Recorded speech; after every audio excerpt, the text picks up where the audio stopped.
Ese ruido se escucha muy alto.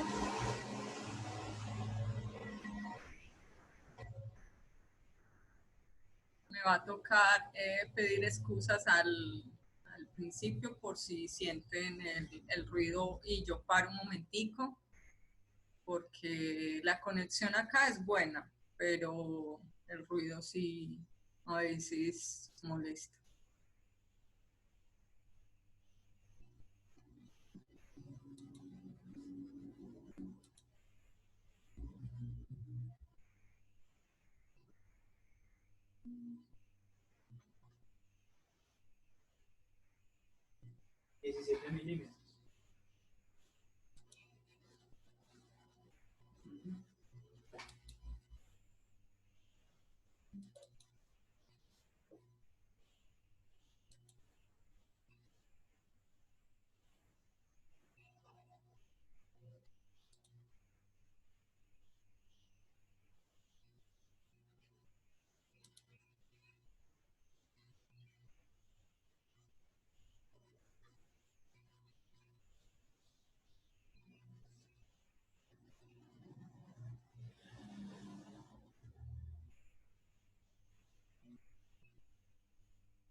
Marianela, vieras que no la escuchamos.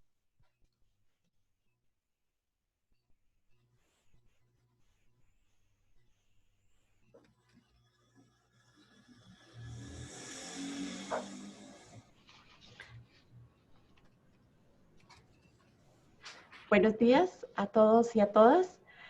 De parte del subsistema de bibliotecas de la Facultad de Ciencias Sociales de la Universidad Nacional en Costa Rica, agradecemos el interés mostrado en la temática del webinar que nos convoca en esta mañana. Un agradecimiento muy especial a nuestra invitada y expositora, la señora Ledis Brías Cano, quien es bibliotecóloga, posee una maestría en comercio internacional, es docente e investigadora con amplia producción escrita. Actualmente es editora de texto, consultora y asesora independiente en ciencias de la información, con participación en comités editoriales y gremios bibliotecarios nacionales e internacionales. Seguidamente se brindará la metodología para esta actividad. Buenos días, muchas gracias Marianela. La metodología que vamos a seguir es, primero vamos a escuchar a Ladis. Vamos a mantener por favor los micrófonos en silencio y las cámaras apagadas. Se va a estar transmitiendo en el Facebook Live y en el YouTube de las bibliotecas del Centro de Documentación del CIMPE y del SICSO, de la Facultad de Ciencias Sociales. También ahí quedará por si desean después revisarlo o verlo de nuevo. Vamos a dejar las preguntas al final, por lo tanto pueden irlas enviando durante toda la exposición de Ladis en el chat. Nosotros las vamos a ir registrando y al final vamos a darle respuesta. Yo creo que adelante entonces. Okay. Muy buenos días. Muchísimas gracias por la invitación, por estar o querer compartir conmigo este tema el día de hoy.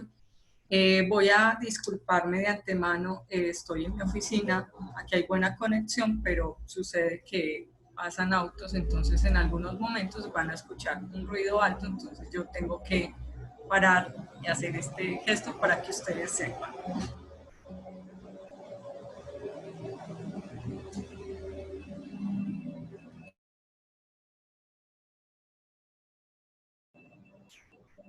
Bueno,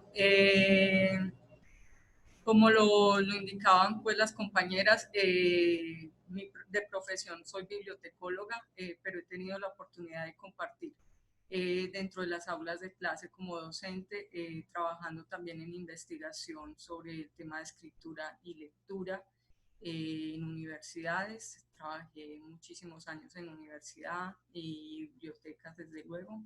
Entonces, digamos que es un tema que todavía sigue siendo parte de mis pasiones, y aunque ya lo ejerzo de forma más libre o digámoslo así, más tranquila, pues obviamente sigo teniendo la idea de poder compartir con ustedes algunos de estos conocimientos o temas que nos convergen, sobre todo en estos escenarios que estamos viviendo actualmente. Bueno, voy a empezar aquí compartiendo la pantalla.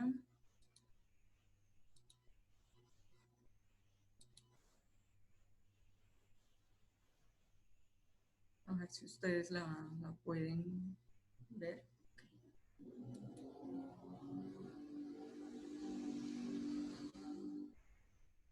No sé qué es este momento.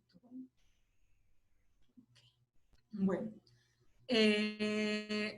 quise como trabajar un poquito este tema de revisión sistemática de literatura porque digamos que ha surgido una inquietud dentro de las bibliotecas, dentro del ejercicio bibliotecario, y es que de un momento a otro saltó la necesidad de trabajar este tema y la pregunta de qué es una revisión sistemática de literatura y cómo podemos acompañar a los investigadores en este momento.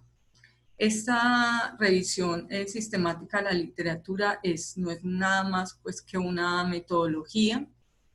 Esta metodología de investigación, desde luego, lo que pretende es poder reducir tiempo, ser mucho más eficaz y se convierte en un estudio de estudios. ¿Qué significa? Que yo reviso los estudios que ya se han producido sobre un tema con unos parámetros muy definidos acerca de esos estudios, y lo que hago es comparar las conclusiones para poder obtener un análisis como resultado.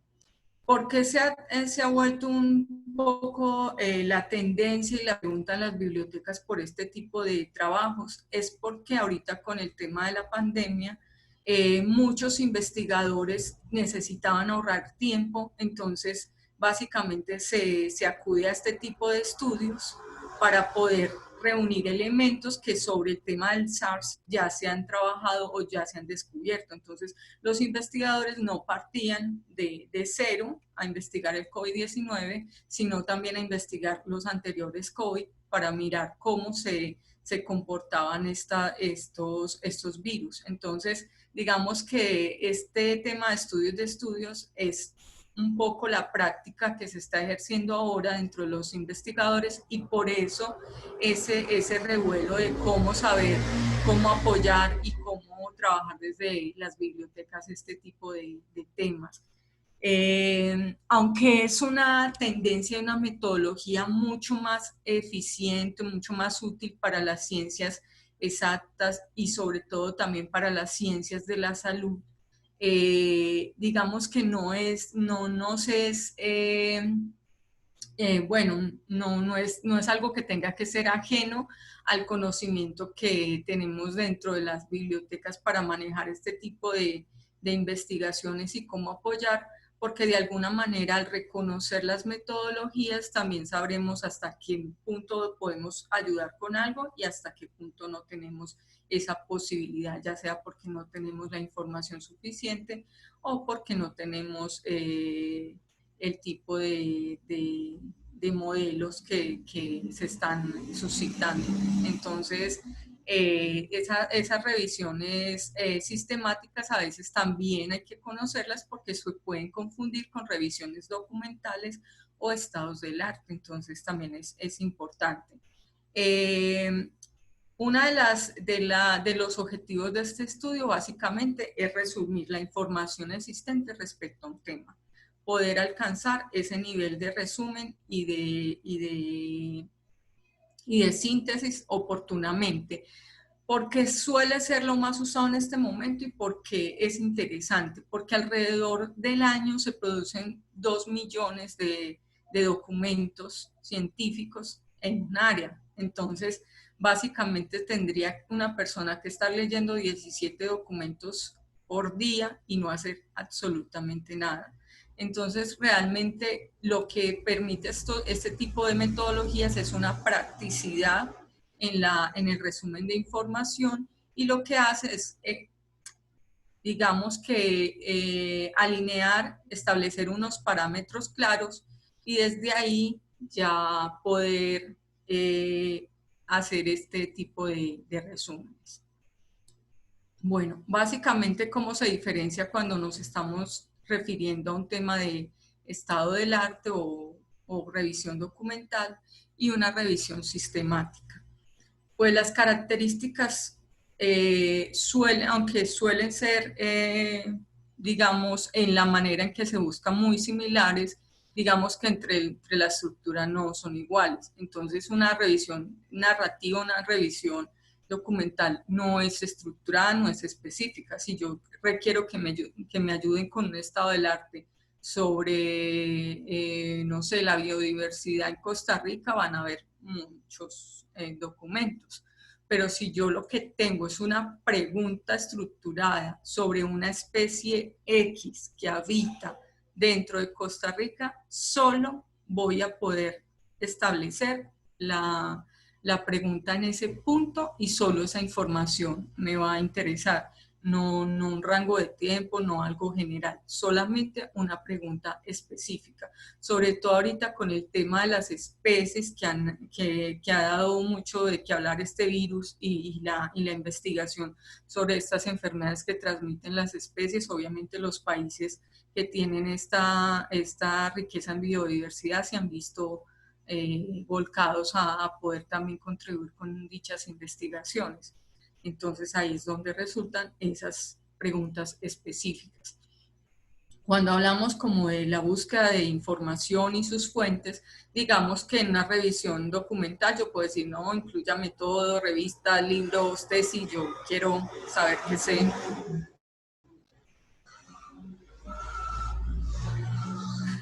Realismo mágico que sucede.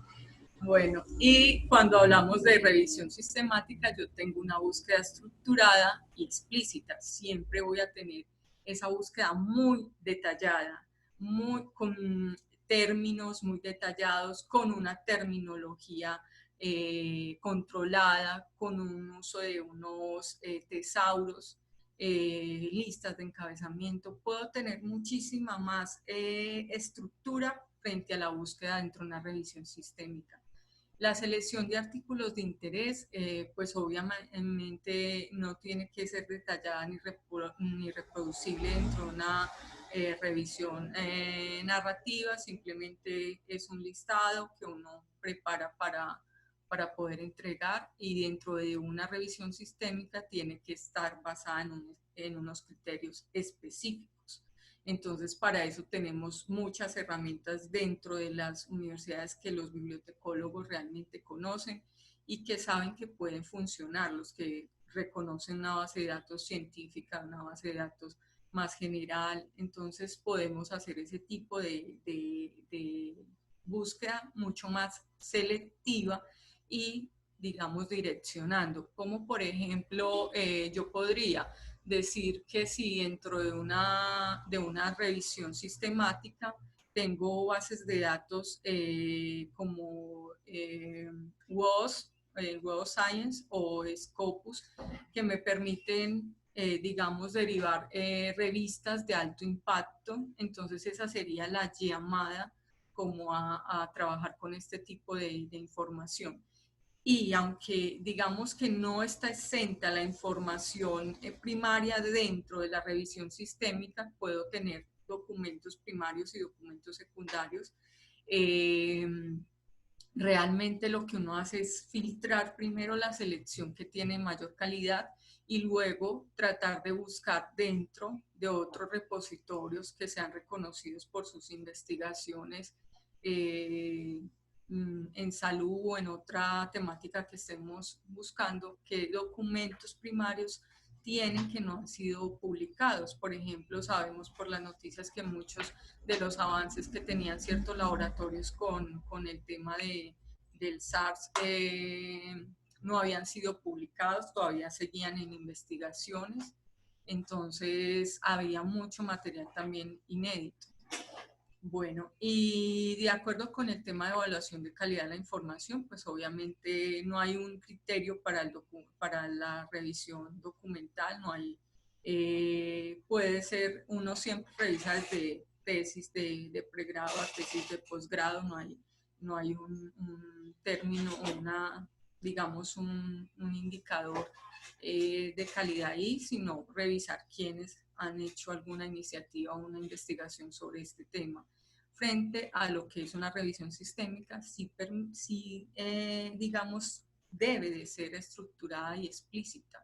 No puede ser general, tiene que ser en ese detalle. Y bueno, obviamente valorar y certificar esa calidad. ¿Por qué? Porque si dentro de los documentos entregados hay una metodología que no funciona, hay una metodología que no fue bien realizada, hay una metodología que falló o por lo menos no se reportó de esa manera, puede que la falta de calidad de esa publicación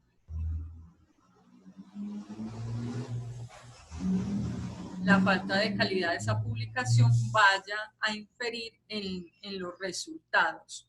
no significa que siempre que una metodología falle se tenga que descartar. Es simplemente el reporte de la metodología lo que importa allí. Entonces, por eso se piden que sea mucho más estructurada, mucho más específica y explícita los resultados. Bueno, la síntesis a menudo dentro de casi que siempre es un resumen cualitativo dentro de la revisión documental.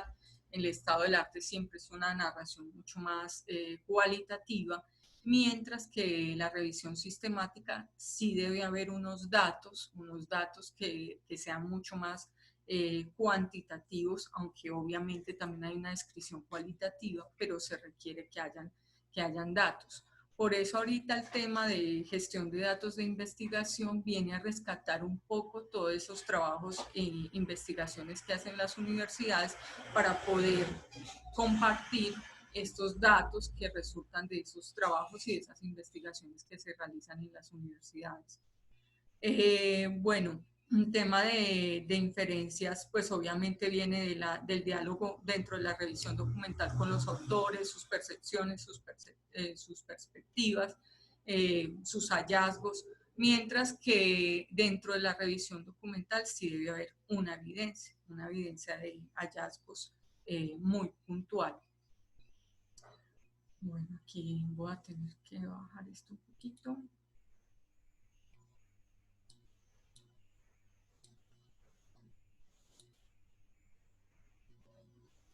Bueno, básicamente el proceso de una revisión sistemática se compone de 3 pasos. Hay teóricos que pueden enumerar otros 4 o 5, puede ser válido, pero acá yo básicamente resumí esto en este postulado que plantea tres pasos para poder realizar una revisión sistemática de información, y es básicamente el tema de tener un planteamiento, un problema ya específico, el tema del diseño del protocolo de búsqueda, el tema de poder rescatar los documentos. Entonces, como les planteé ahorita el ejemplo del SARS, entonces, ¿qué documentos empiezan a trabajar este virus y que es el que provoca el coronavirus, y cómo empiezan a analizar y a comparar la información de evidencias desde los autores chinos, ingleses, alemanes, estadounidenses, todos los que han producido información al respecto, y poder comparar cuáles han sido las evidencias de cada uno, cuáles coinciden, cuáles son contraposiciones, y de ahí rescatar un metaanálisis de interpretación que permita empezar a frenar el virus o a combatirlo de alguna manera. ¿Por qué este tipo de trabajos son interesantes en este momento? Porque tiene que reducir la incertidumbre de los efectos. En este momento todos los investigadores están con una incertidumbre de efectos bastante grande sobre el tema de las vacunas, sobre el tema de los tratamientos.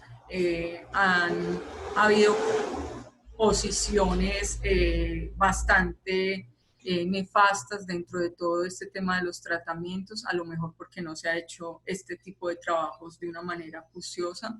Entonces se recomiendan cosas que tal vez son, digamos, nefastas y contradictorias, dañinas para el cuerpo humano.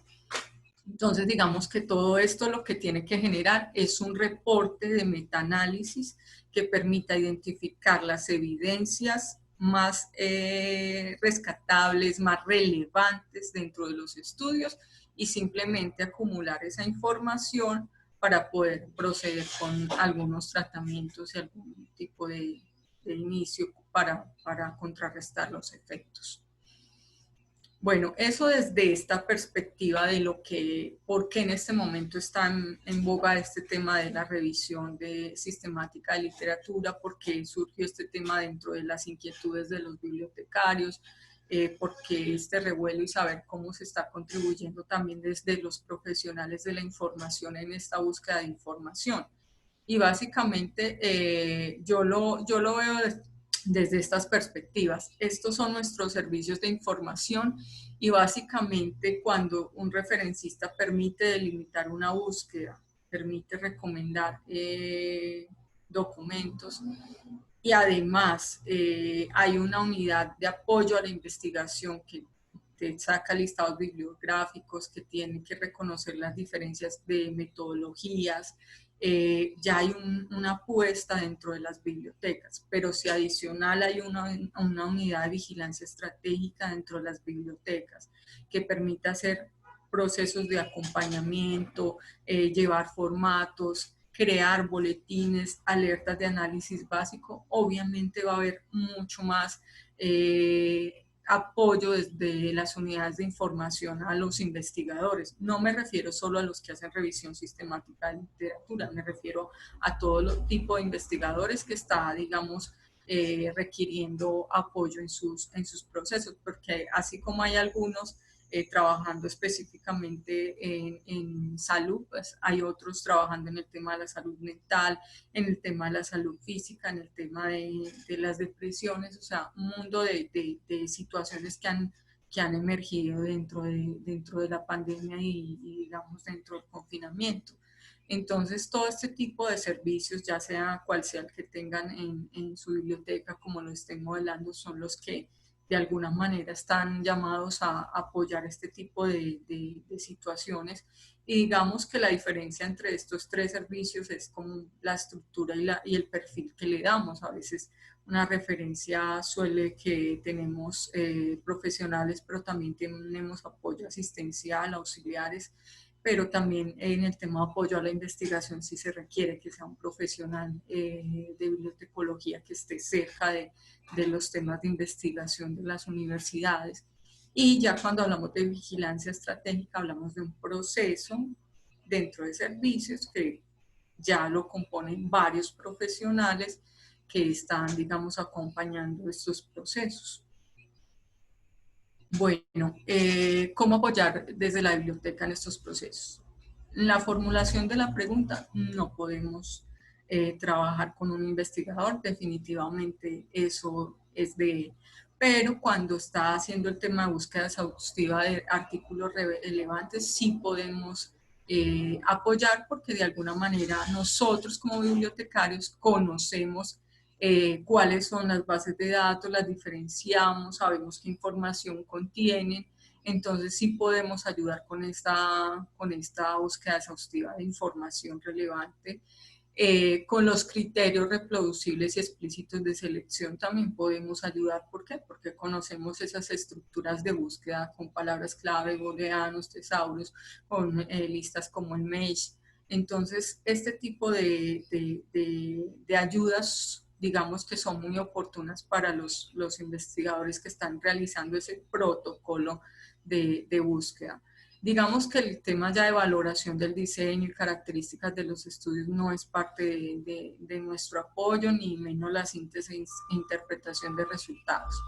Pero yo acá hice una fichita para un poco poder compartir cómo sucede este tipo. Digamos que hay varios formatos y autores que expresan cómo hacer un formato de búsqueda de información. Básicamente yo lo que hice fue una especie de revisión para poder mostrarles este tipo de fichas. Y en estos tres campos primeros, cuando hablamos de año de publicación, de autores y revistas y fuentes, es hasta acá va el trabajo de un bibliotecario.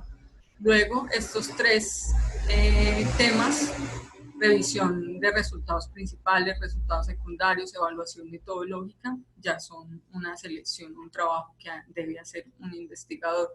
Yo lo contesté acá porque para hacer esta presentación obviamente me basé en estos formatos de estos autores, en esta información de estos autores, y básicamente me resultó muy útil porque a la hora de establecer qué tipo de evaluación metodológica tenía cada uno de los autores y cuál era su referente anterior,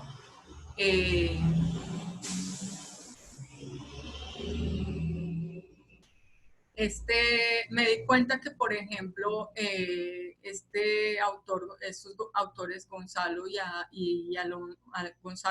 y Alonso, lo que hacían era establecer un formato Prisma para poder hacer revisiones revisiones sistemáticas, pero también lo comparaban con el formato Quorum, y digamos que el uno proponía 28 ítems para evaluar, el otro proponía 27, entonces se reducía a 1, y lo que estaban haciendo realmente al interior de su metodología era un análisis documental de ambos. También revisé un documento del 2014 que es de la revista DINA, de la Universidad Nacional, y había una comparación dentro de los formatos, pero no específicamente de un formato, una plantilla X. Mientras que con este artículo del 2013, que es de cirugía española, sí encontré varias cosas muy interesantes, que comparaba varios formatos, CASPE, Quorum y Prisma, que ya estaban mencionados acá, pero adicional tenían un formato que recomendaban específicamente para esto, y además permitía mostrar 2 bases de datos que sirven pues, están específicamente diseñadas para recopilar estudios o revisiones sistemáticas de literatura. O sea, su especialidad son las...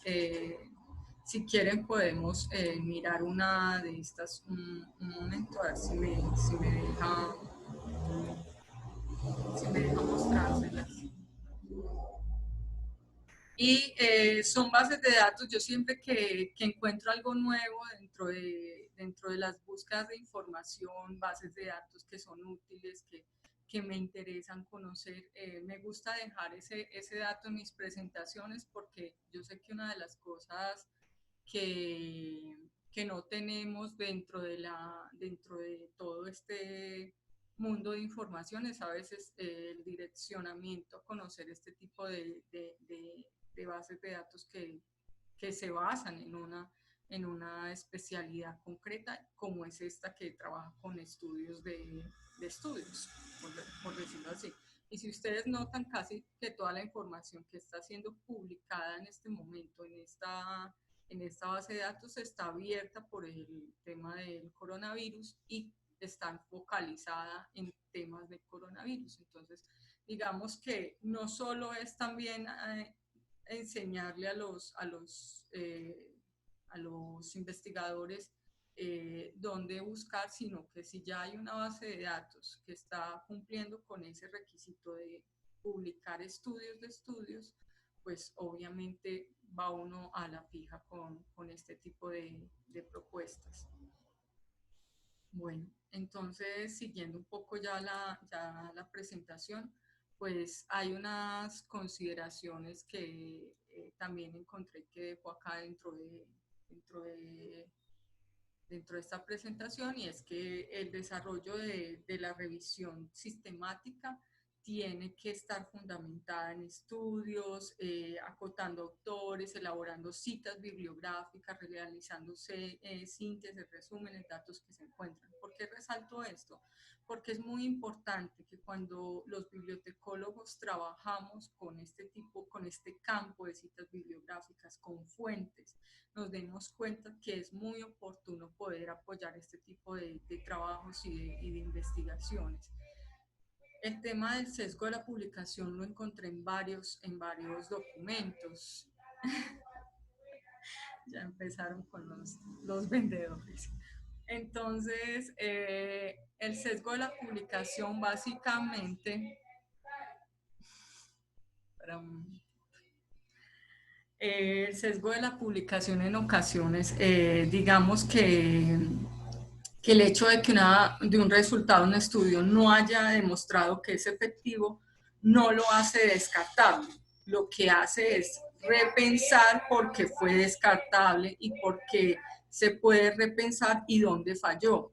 Digamos que este tema me lleva un poco atrás a revisar los inicios de la ciencia, y básicamente allí donde muchos fallaron, ahí retomaron otros y por eso pudieron evolucionar y proponer salidas diferentes. Entonces es muy importante que cuando uno trabaja con este tipo de metodologías no crea que un estudio que mostró que hay una falla o que falló pueda ser descartable, porque realmente Kuhn decía que no, las ideas no provienen del ingenio del hombre, provienen es de ese conocimiento colaborativo que allí donde terminó uno pueda iniciar otro y que siga avanzando. Y bueno, y básicamente el tema de la muestra en una metodología como esta es la cantidad de artículos revisados que puede decir que hay un tamaño de una muestra considerable. No es tener el menor número, sino cuán cantidad de artículos pudimos revisar al respecto.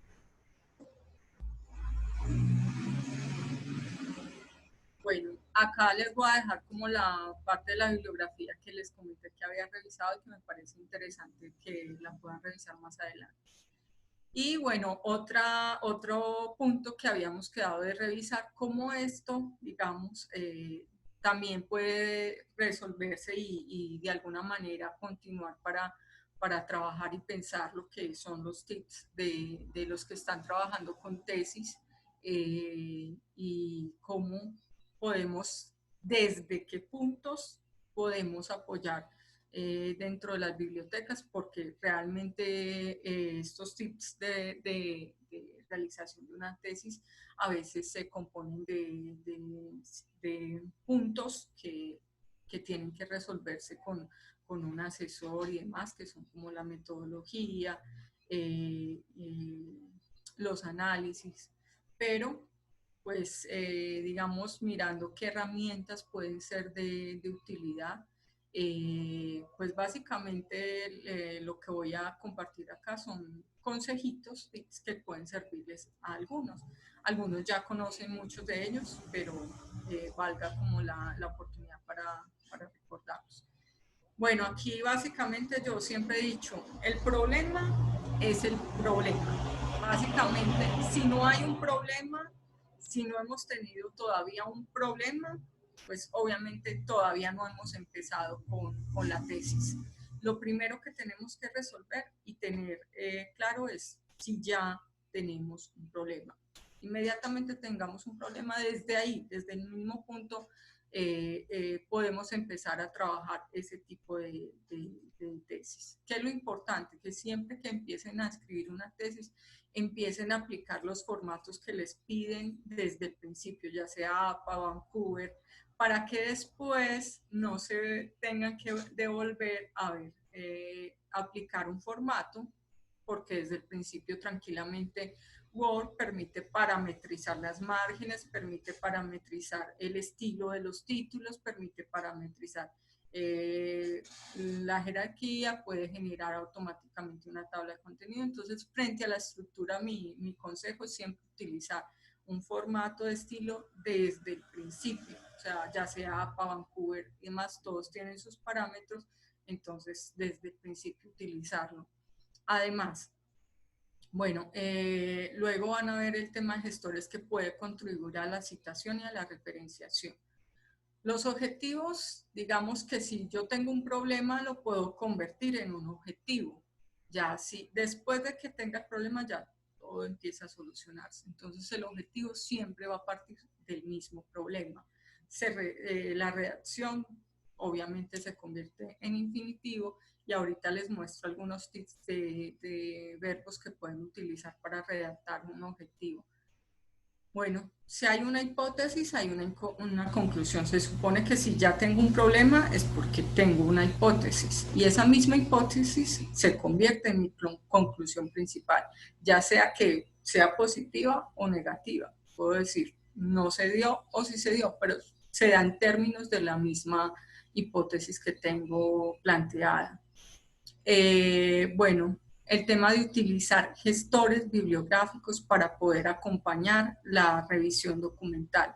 Siempre que estamos haciendo una tesis, el tema de los documentos se vuelve un caos porque luego ya no sabes de dónde tomaste una cita, la fuente y demás. Y reseñar esto a lo último es un problema. Por eso la recomendación es que desde el principio puedan utilizar un gestor bibliográfico que pueda acompañar este tipo de procesos. Por ejemplo, yo utilizo un gestor bibliográfico, ahorita se los puedo mostrar cómo funciona.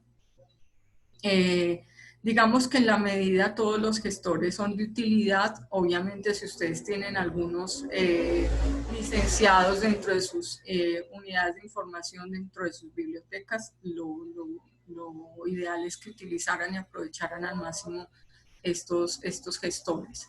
Bueno, para el análisis cualitativo también pueden utilizar herramientas como AtlasTip porque permite diseminar la información y luego crear redes de análisis que me van a permitir identificar secuencias, parámetros dentro de las narrativas o dentro de las entrevistas.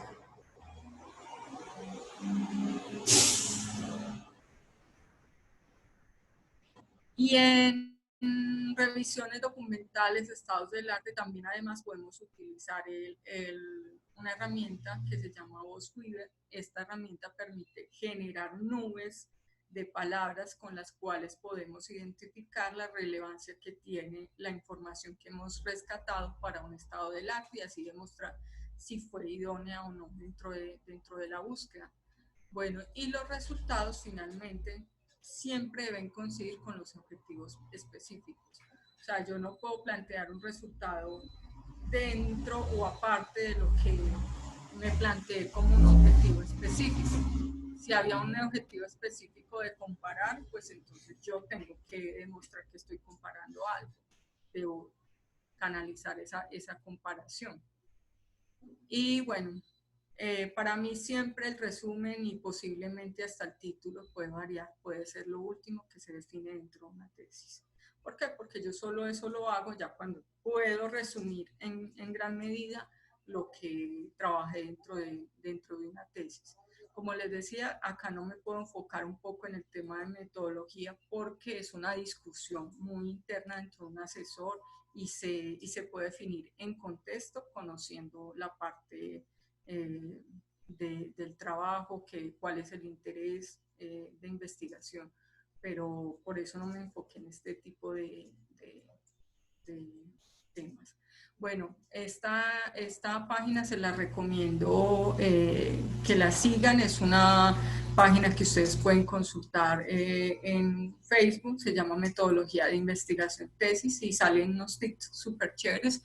Ahí encontré el tema de los verbos para objetivos generales y los verbos para objetivos específicos que se pueden usar dentro de una tesis. La única recomendación es que tengan en cuenta que los objetivos, los verbos van a determinar qué tipo de tesis estamos elaborando. Entonces yo, por ejemplo, no puedo utilizar un verbo de medir o de trazar o de evaluar cuando estoy pensando en un modelo cualitativo, porque son verbos, digamos, que son exclusivos para cuantificar.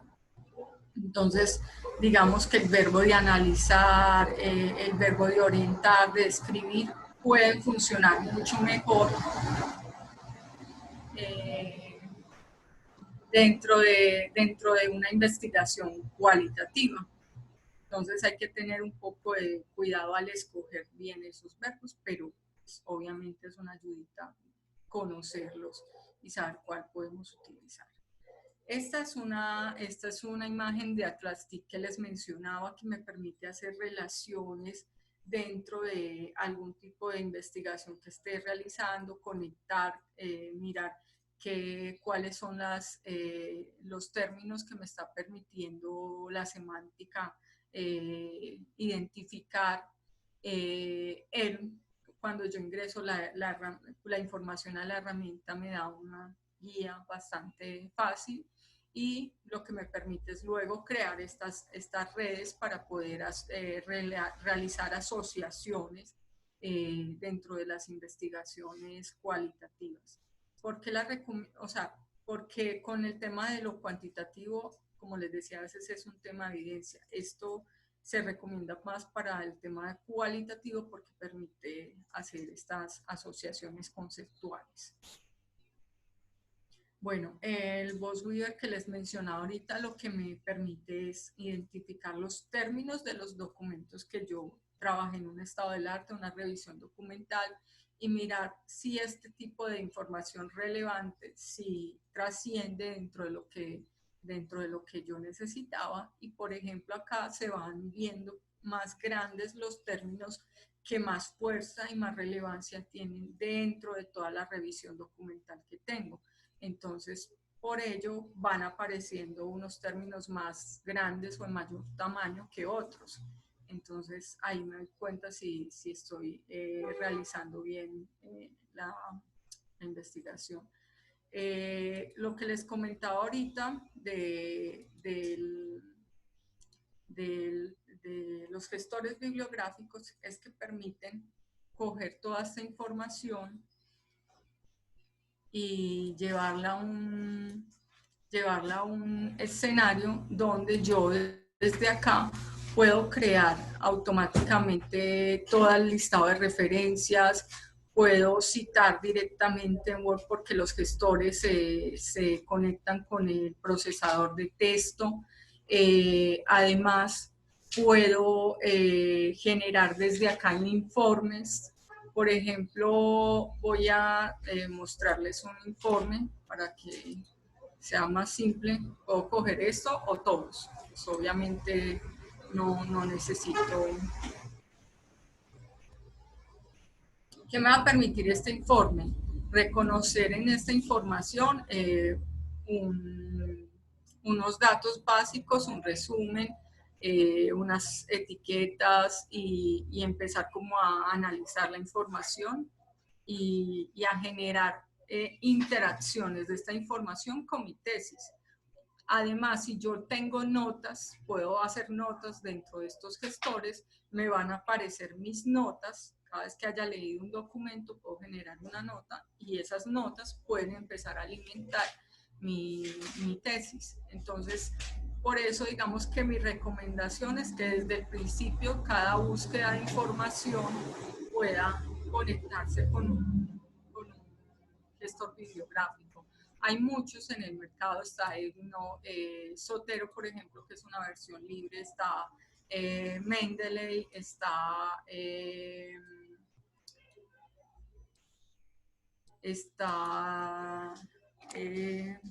Jan Reports, y todo este tipo de información, digamos que me va a enriquecer todo el trabajo y no me va a dejar fugas de información, fuentes o citas, que eso es algo de verdad muy importante para un tema de tesis. Digamos que todo este tipo de información desde las bibliotecas, hay personas que semestre a semestre están formando en este tipo de gestores y es importante poder tener el acceso a esta capacitación porque son de mucha ayuda, son bastante útiles a la hora de poder abordar este tipo de tesis que se pueden descontrolar por el flujo de información que tenemos. Entonces, desde ahí, pues mi recomendación es que siempre desde el principio puedan utilizar este tipo de gestores, porque pues canalizar la información es algo muy importante. Hay una plantilla que recomiendo, casi todas las universidades tienen plantillas para seguir y para modelar y llevar un formato de presentación de tesis, pero esta plantilla, este link que les voy a dejar ahí, además de tener pautas, también tiene estrategias, tiene modelos, y me pareció interesante porque era una forma más didáctica de mostrar los ejemplos de cómo avanzar con una tesis, porque a veces nos quedamos con la concepción de que el estudiante ya sabe cómo se hace X cosa dentro de una tesis y realmente no es así. O sea, los formatos, además de dar pautas estructurales, también pueden dar consejos de cómo realizar X, Y o cosa. Por ejemplo, cuando hablamos nosotros de citar en APA, dar ejemplos como va citando en APA. Desde luego, pues hay ayuditas que también se permiten dentro de los sistemas como los gestores que permiten hacer todo este tipo de información. Casi todas las bases de datos de información científica ya permiten descargar la extensión para cargarla en un gestor bibliográfico, ya sea una extensión RIS, ya sea una extensión EndNote, ya sea una extensión TXT, texto plano. Todo este tipo de información permite migrarla a un gestor. Entonces, desde ahí todos podemos canalizar la información. Además, tienen extensiones en la web que nos permiten que cada vez que yo abra un documento en la web pueda salvarlo, rescatarlo y llevarlo a mi gestor bibliográfico. Entonces, mi recomendación es que puedan asistir a las capacitaciones con estos gestores o ver los tutoriales para que puedan utilizarlos de forma adecuada, y también a los bibliotecólogos formar mucho en el tema de estos gestores, porque son de gran ayuda para los tesistas. Bueno, no sé, hasta acá preguntas. Gladys, tenemos 3 preguntas. Ok.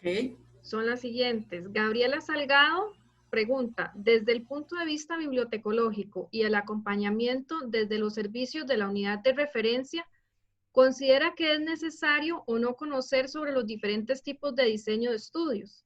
Sobre todo por la localización, identificación de los estudios que serán base de la metodología. Ok, bueno, les cuento por experiencia propia que realmente no es necesario que uno tenga ese conocimiento de cuáles son los tipos de estudios o metodologías, pero yo sé que por experiencia uno trabajando en una unidad de información, por ejemplo, de educación, de ciencias sociales, se vuelve mucho más atento a esos modelos, por ejemplo, y al final del día termina sabiendo mucho de metodologías cualitativas. O sea, uno va aprendiendo de acuerdo a la unidad de información donde trabaja. Entonces, digamos que ese llamado a reconocerlos es precisamente por esa práctica y por ese aprendizaje que los bibliotecarios obtenemos dentro del ejercicio de los servicios en las bibliotecas. Yo sé que para muchos de ustedes no es extraño que alguien llegue preguntando por el libro de metodología de la investigación XY y ustedes ya sepan efectivamente dónde está.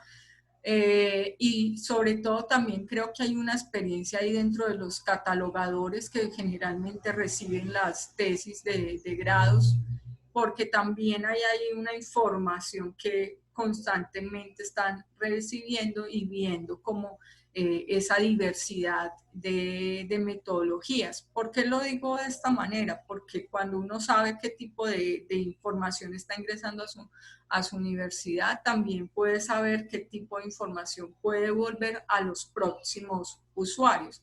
Pero no es necesario que uno sepa todo, simplemente que creo que por la experiencia que tenemos dentro de una unidad de información específica es que encontramos esos conocimientos sobre esos métodos y esas metodologías que se están utilizando dentro de esa institución o esa universidad. Luego tenemos la pregunta de Catherine Peitrekin. Dice, ¿cómo se llama la página donde están los verbos? Se llama Metodologías de la Investigación TEDxis. Ahí está el link de Facebook. Como se los voy a dejar en la presentación, pueden encontrar esta página dentro de Facebook. A mí me parece muy chévere seguir este tipo de páginas también en las redes, porque sí, a veces aportan cosas muy interesantes dentro de la elaboración de una tesis, cosas que uno a veces ve muy simples, pero sabe que son determinantes. Luego, Oscar Víquez pregunta, es que no vi el verbo investigar en la lista de los verbos y es recomendable utilizarlo en un objetivo general. Bueno, lo que pasa es que la investigación misma ya es lo que se está realizando dentro de la tesis. Yo más bien le recomendaría indagar, que puede ser un sinónimo, pero suena menos redundante dentro de una investigación. O sea, la misma acción que tú estás haciendo de investigar es muy general, pero realmente lo que pide un verbo es ser muy puntuales. O sea, tú vas a investigar, sí, pero lo vas a hacer de forma de describir, lo vas a hacer de forma de indagar, lo vas a hacer de forma de demostrar. Es como centrar un poco más ese verbo de investigar, que desde luego es el que generaliza toda la investigación.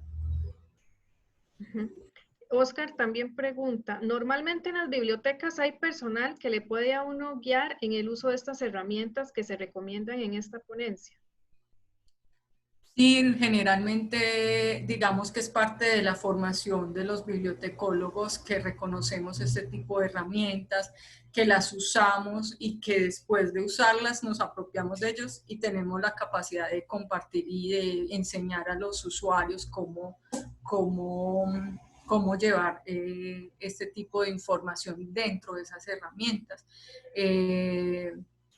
Yo creo que en el tema de formación de usuarios se ve mucho en las diferentes universidades la agenda formativa sobre este tipo de herramientas y también hay un sinnúmero de tutoriales en las redes que también pueden ayudar con este tipo de formación o de capacitación, por decirlo así.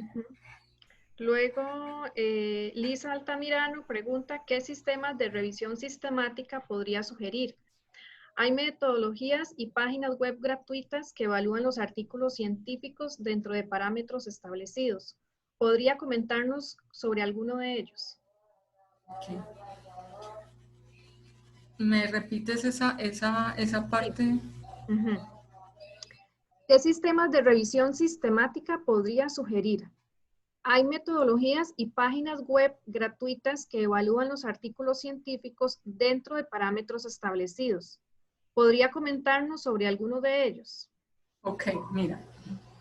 Hay metodologías, desde luego, las que les comenté ahorita de Prisma, Quorum, Casper, son metodologías que permiten tener una línea de formato mucho más estricta y mucho más definida para poder hacer una revisión sistemática. En los links que les compartí, ahí están ese hipervínculo a estos estudios y a esos formatos, porque incluso los muestran cómo queda el metaanálisis después de esto. Entonces, la idea es como que uno diga, bueno, para mí me resulta más fácil trabajar un formato como que lo que propone Prisma, que son 27 ítems, a Quorum que propone 28 o Casper que puede ser mucho más corto. Entonces, digamos que sí hay guías para poder realizar este tipo de estudios. Y desde luego el tema de la revisión de artículos cuando están siendo, digamos, evaluados, siempre que vas a proponer un artículo a una revista, hay una evaluación, hay una evaluación de pares y en este tipo de estudios específicamente hay un comité científico fuerte que siempre va a estar pendiente de esos puntos que se cumplan adecuadamente. Más allá de que directamente sea la revista o las páginas, lo que también se suele utilizar como un ejercicio de mejora es poderlo compartir con un par, con una persona que lo lea a uno, le devuelva a uno un feedback y le diga tienes que cambiar este punto, pues, o está bien también. Ya lo puedes presentar a una revista, pero generalmente las revistas donde uno presenta sus artículos deben devolverte pues ese feed de decirte te lo acepto, no te lo acepto, lo evalúan y darte todo ese feed. Ahora, dependiendo del tipo de revistas a la que estés aspirando a publicar, revistas de alto impacto, pues va a ser el tema de exigencia, y ellos también siempre vas a encontrar las guías de cómo publicar con ellos dentro de sus páginas y demás. Entonces ya ellos de entrada sabrán si cumples con los parámetros y ya luego vendrá la evaluación científica. Luego, Mercedes Sanchía, importante recomendar herramientas gratuitas y de acceso libre, ya que los profesionales que estamos trabajando desde bibliotecas públicas no tenemos este tipo de herramientas pagas dentro de lo que nuestro sistema nos permite acceder. Sí. Ya que recibimos también estudiantes que se encuentran en procesos de trabajo final de graduación y acuden a nuestras bibliotecas a buscar material de apoyo para su investigación. Las herramientas, por ejemplo, que les recomendé, tanto Zotero como Mendeley, como WOS-Weaver, son herramientas de acceso libre.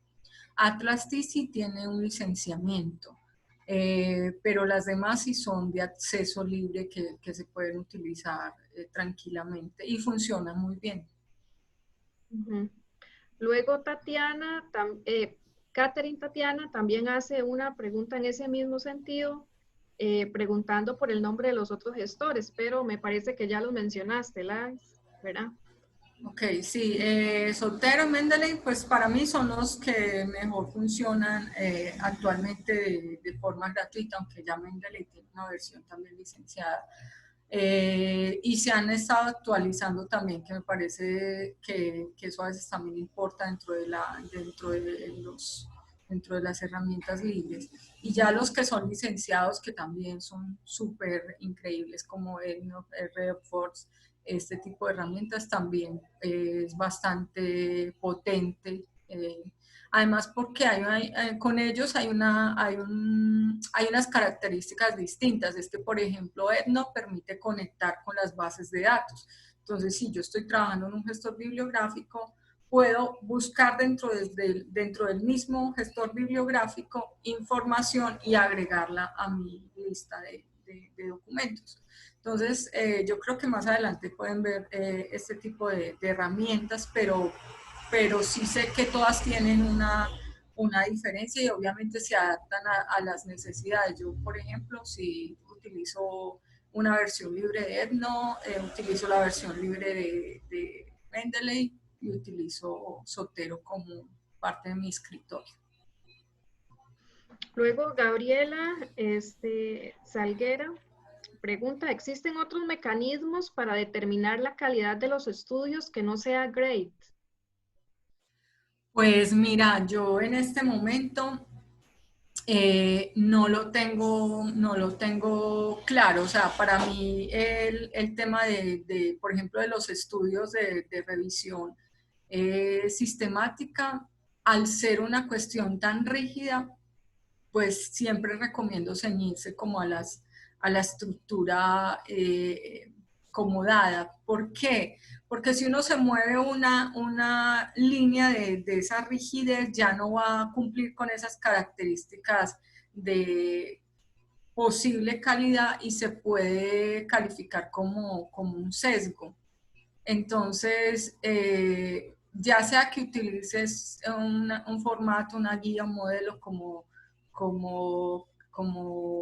Prisma, como Quorum, pero lo ideal sí sería basarte en este tipo de modelos, porque a la fija estás cumpliendo como con ese número de requisitos que requieren este tipo de estudios, porque en realidad sí es mucho más rígido.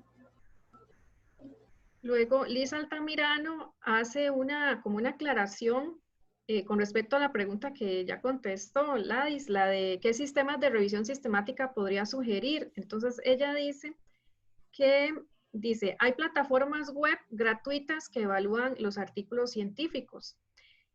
que evalúan si califican o no para la revisión sistemática que estamos realizando. A eso me refiero. Era lo que ella... Mira, entramos en el dilema de la ciencia y es que realmente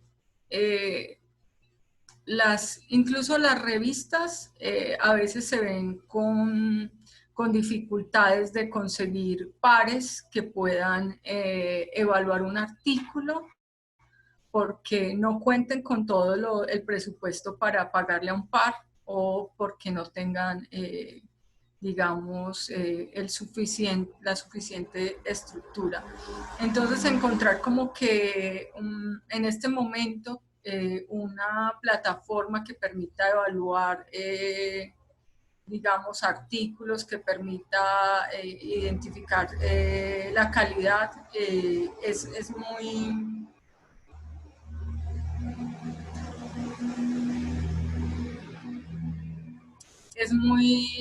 bueno, es muy necesario, pero hasta el momento no lo conozco. Yo digamos que dentro de la sana actividad de revisar la calidad de un artículo, lo que hago es validar por plataformas como Turnitin y mirar el nivel pues de copia o de citación que esté bien hecho, que eso me permite estar más tranquila con ese tipo de información. Más allá de conocer una plataforma gratuita que evalúen artículos, no, la verdad no la conozco. Gladys, esa sería la última pregunta que tenemos. Ok, no, pues súper, muchísimas gracias por la participación, por las preguntas. Les voy a enviar pues como las memorias a ustedes para que las puedan compartir y no, estamos en esta contingencia juntos y la idea es compartir como lo que dentro de todo este mundo de inquietudes que han surgido, lo que cada uno puede saber y lo que cada uno puede decir. Sí, también decirle a todos los participantes que les va a llegar por correo la presentación y por supuesto que dentro de ella vienen los enlaces de los que ha hablado Gladys. Claro, ahí está toda la información y obviamente este universo de información cada vez va creciendo y se va complementando muchísimo más. Bueno, muchísimas gracias a todas, a todos por estar aquí como asistentes y bueno, no, y a la universidad y a la Facultad de Ciencias Sociales, a las compañeras Fabiola, Adriana y Marianela por invitarme. Un gusto, Gladys. Bueno, hasta luego. Gracias. Muchas gracias, Gladys. Gracias a todos.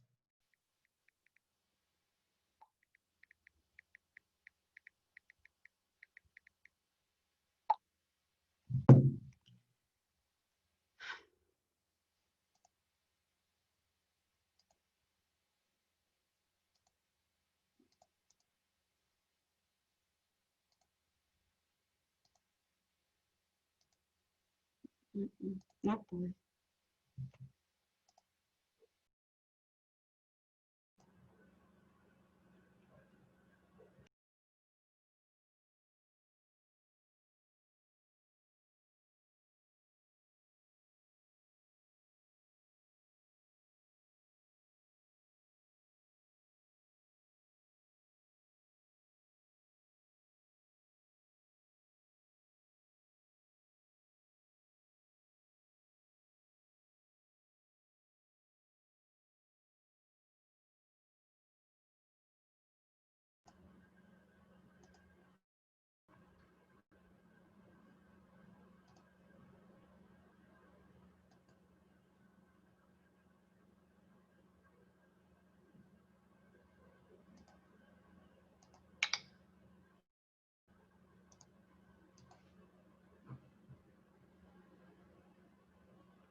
si hubo alguien que se registró hoy mismo en la mañana, entonces por favor nos indica el correo electrónico en el chat para poderles enviar la presentación.